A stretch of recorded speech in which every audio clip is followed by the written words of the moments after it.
Yes, I'm here at the Riverton City disposal facility where we are moving feverishly to cover the area that was burning yesterday. As of now, there's absolutely no open flame on the disposal site.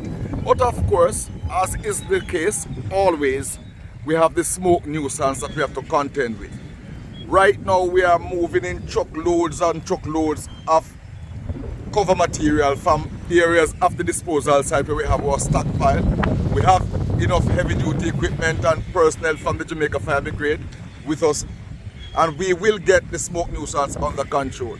It may take us another 10-12 hours, but we will get it under control because we are covering the area and we are doing it very fast because we understand the smoke nuisance and what it means to our residents. So we are doing the best we can in the circumstances, and I believe that with the wind playing the havoc it is playing, people will see smoke in various areas at various times.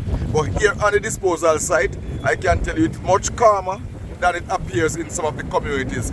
And we will continue to work assiduously to make sure that whatever smoke nuisance you're encountering now, it will not be so in the next 10 to 12 hours.